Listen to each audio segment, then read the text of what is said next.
Hello everybody and welcome back to another video. Today I'm watching Why Does London Have 32 Boroughs by Mapman. I watched their video about where does London stop, and they said some stuff about boroughs in that video. However, they didn't go into detail, which this video should, so that's why I'm watching it. Link to the original video will be down in the description below. New York City is divided into 5 iconic boroughs. Paris is divided into 20 unimaginatively named arrondissements. And London too is divided into boroughs, 32 of them. But why 32? Why not 4 or 703? Why does London, or indeed any big city, need to split itself up into bits? Does it matter if it's 32, 28, 17 or whatever Greater amount London you is can think of? Enormous. With a population about the same as an entire Switzerland, if it were run by just one council, it would be gargantuanly huge compared to the next biggest one in England. A super council like this would be bureaucratic and inefficient, and there'd inevitably be whole neighbourhoods that get totally forgotten about.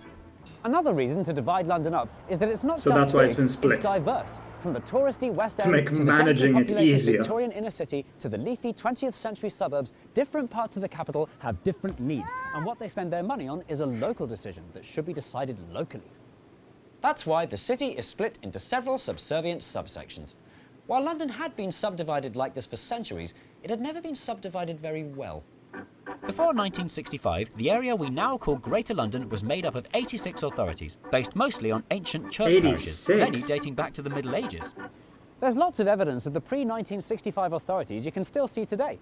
Walking around London, you may notice street signs that bear unfamiliar names, like Borough of St Pancras, Borough of Hampstead, Borough of Finsbury. I'm guessing those no longer exist. Borough of Paddington. Some of these old names survive today as parliamentary constituencies, and they also turn up in some unexpected places, such as St Marylebone Crematorium, which is nowhere near Marylebone, and St Pancras Cemetery, which is nowhere near St Pancras. These were named after the councils that built them and not their locations, which in those days were empty countryside. The presence of the ex-boroughs can also be felt in some of the lovely town halls they left behind. Lots of these Grade 2 listed buildings have been turned into things. Battersea Town Hall is now Battersea Arts Centre. Hampstead Town Hall is now Wack Arts Centre. Hornsey Town Hall is now Hornsey Town Hall Arts Centre, etc. Is it all art centres? etc. So what was wrong with these old boroughs, and why were they gotten rid of? Why is it all Under the art old centres? system, in this small area of North Woolwich, the primary school was run by the County Borough of East Ham, the emergency services by the County Borough of West Ham, the public baths and library by the Metropolitan Borough of Woolwich, and the secondary school by the London County Council, all within a 5-minute walk of each other. The 86 authorities varied massively. So different ones were managing different things in the same place. So they decided to just take all those things and put it into its separate borough, I'm guessing. In size and what powers they had. Which makes there sense. There were too many of them and it was a cluttery mess. And so, in the late 50s, it was decided to slim down from 86 to a more manageable number. Suddenly, every authority in London was in danger of disappearing. Except one. Right in the middle of the map is the very small and very confusingly named City of London. This square mile on the site of Roman Londinium has always done things differently from the London that surrounds it. To this day. So in London, we have a borough that is straight up called the City of London. What the hell? Who decided that? I mean, I guess this whole area of the 32 boroughs is called Greater London. It's not technically the City of London. I don't know, whatever. It's weird, They have it's their own weird. separate police force, separate taxes, and separate Lord Mayor. The corporation that runs the City of London is so old, nobody knows how old it is.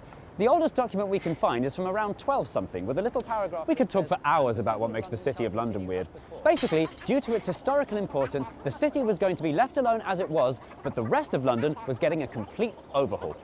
So everything This else is had the to change. first attempt at a new map, But drawn they up in could stay the same. 1957 by the inventor of Greater London, Sir Edwin Herbert, with 52 new boroughs.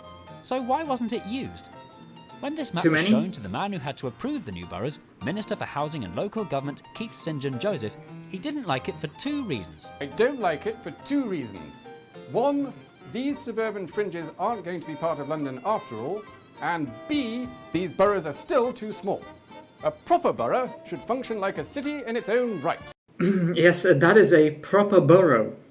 It should have a natural centre for shops and services, good unbroken lines of communication like roads and rail, and a population no smaller There's no than way that's an actual 200,000. borough though, right? Try This an is just a intestine joke. size for an efficient council. There isn't one that actually looks like a penis. The new, bigger, more powerful boroughs, each one more equal than the last. This would be achieved by merging the old 86 authorities together in new combinations. Some neighbours were happy to dutifully partner up, but some authorities, actually most of them, were not so really much, huh? cooperative, making the puzzle much trickier to solve. Bitter long-term rivals East Ham and West Ham were furious about being made to merge.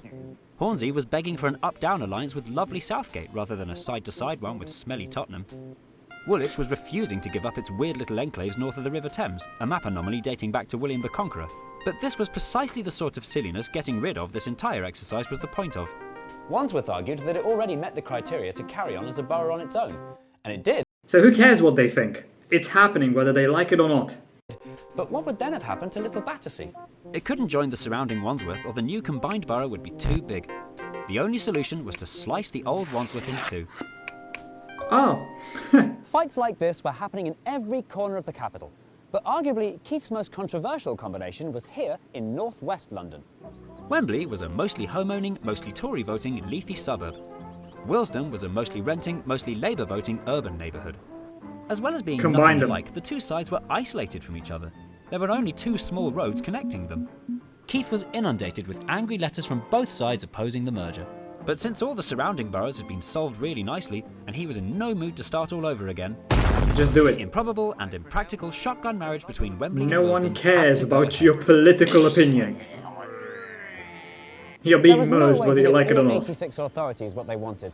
But of the thousands of potential solutions, Keith calculated that the pattern to make the fewest people unhappy was this one. The answer to the question, how many boroughs should Greater London have, was 32. In the end, Keith did rather a neat job. But the fighting was far from finished. The 32 new boroughs now needed names.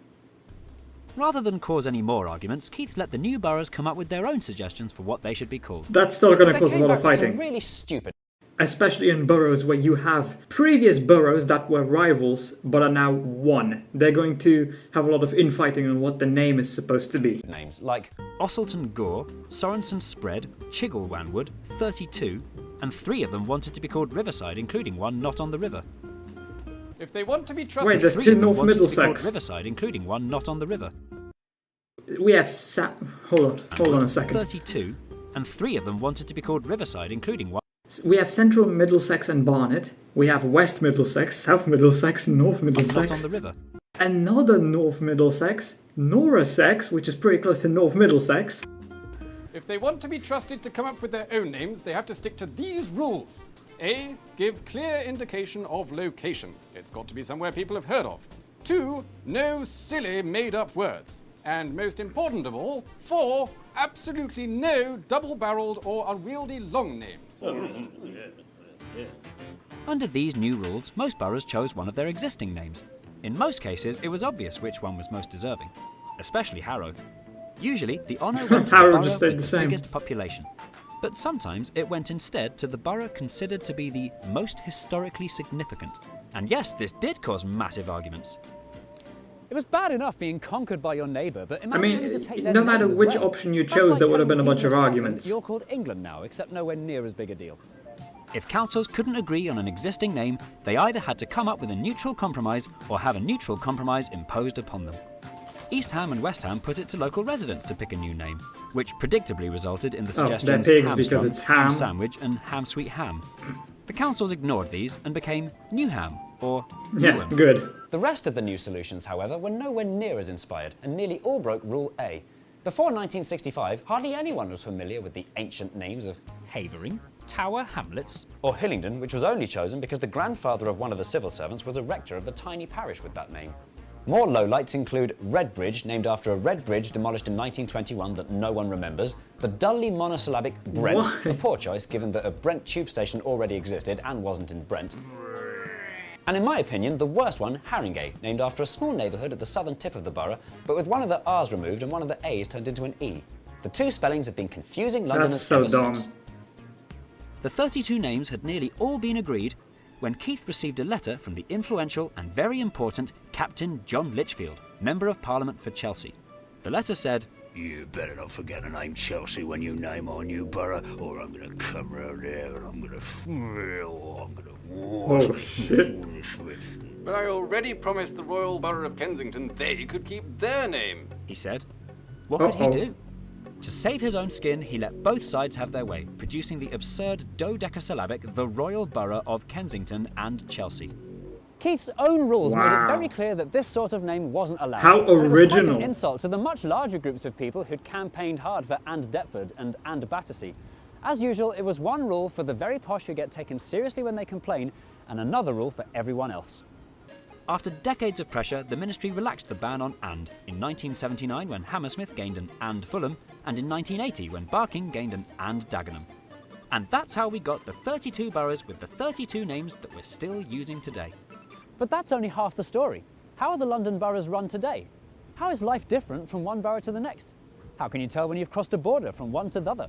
It's And which probably borough has mostly the best same. logo? Find out all of this and less in part 2. Oh, there's another video. Guess I'll watch that next time I watch a Mapman video. I don't really understand why those people care so much. It's just a bloody name. It's not like we're talking about something important like the name of an entire country or something of the like, a smaller part of the country, like for example a state in the United States. We're talking about a small part of a city. To me it feels like a waste of time arguing over something so trivial. Because in the end it's just a name, it doesn't change anything. The borders are already drawn, all that's left is choosing the name. Yeah, whatever, people will find a reason to fight over anything, no matter how stupid and pointless it is. So anyway, I hope you enjoyed the video. If you did, consider subscribing and leaving a like. If you're interested, why not watch this video right here? And with that, I hope I'll see you in the next video.